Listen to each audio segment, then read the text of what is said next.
was 50 years ago when my mother and my father began an unforgettable journey. I was just 7 months old when they moved deep into the jungles of Papua. We made our home among a small tribal group known as the Sawi. My dad learned the language, my mom treated the sick, all with the purpose of telling them about Jesus. But the people did not respond.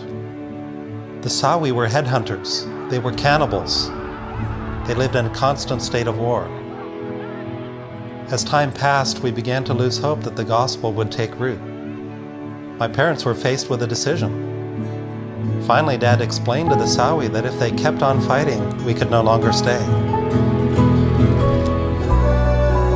But the Sawi were desperate to keep us around, so they finally agreed to make peace with each other.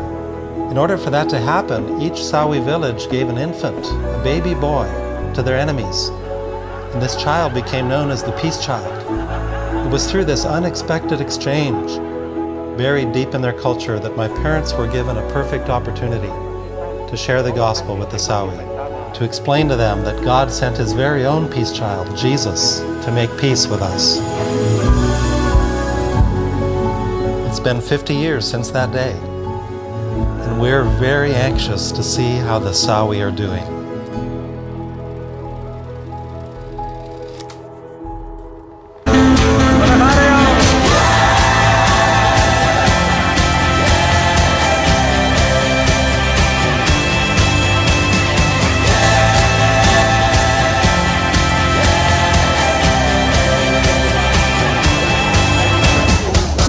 Normally you wouldn't hear someone say, "It's great to see so many old people."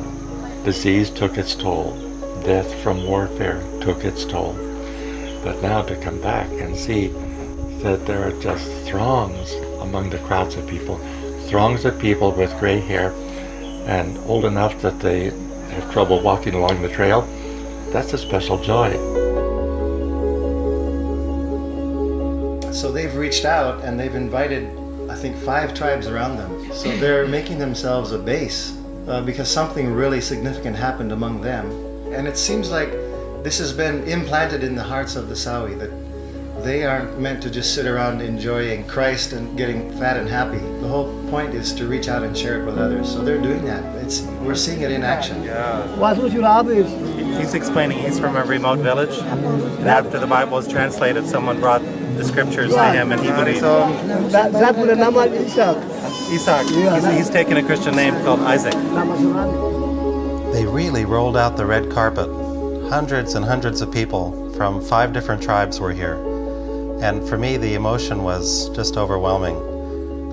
I think one of the things that struck me, maybe the most, was how many people grabbed my hand or gave me a hug, often with tears in their eyes, and said that they had been my close friend or playmate when I was little. And I was surprised how many of the older people are still alive who actually witnessed my parents' arrival. So it's amazing to see the legacy of God's grace through my parents and their obedient step of faith 50 years ago. Between these people, where there's really almost no line of demarcation between them. They're just treating each other like brothers and sisters. They love each other. They love each other. They share the leadership in the church services. They're intermarrying now, too. And they're intermarrying. Yeah. So the walls that have been broken down by virtue of the gospel's impact are very, very obvious. We've been told we'd be helping to baptize 50 new believers. And so the first 2 groups came down, about 25 each. And I thought that must be it. And then they kept coming, filing down into the water, 25 at a time. And I personally baptized 15 out of these 25 groups. So, assuming it was 15 at each time, that's 325. And he was just saying that he used to really enjoy jumping off the tree here with me into the river. Jadi bagaimana dampak pelayanan orang tua saya? Jadi sekarang orang tua dulu yang datang di sini dulu kami masih gelap. He said when my parents came years ago that they were still living in darkness. Sekarang orang tua sudah tanam firman di sini, Injil sudah masuk di sini, sudah damai, aman. God's word has been planted here. The gospel has been received. The place is full of peace. It's a safe place to live. We're very blessed.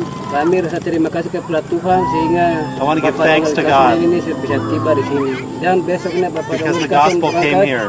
Dan berkat yang apa yang Pak Dong Dikasih sudah bawa di sini sudah sebagai pedoman di sini dan kami pegang sampai seumur hidup. And I want you to know that when you leave on the airplane tomorrow, that we're going to stay faithful to the gospel as long as we live. It's everything to us. Selamat jalan. Goodbye and God bless you, he says.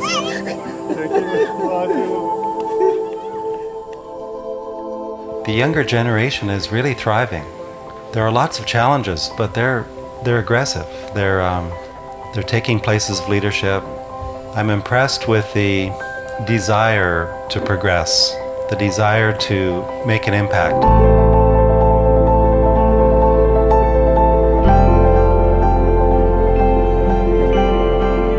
Our trip to Kamur and the reunion with the Sawi reminded me what an incredible privilege it is to join God in His journey to the nations. And it makes me wonder how many more people around the world are still waiting to experience what the Sawi have experienced.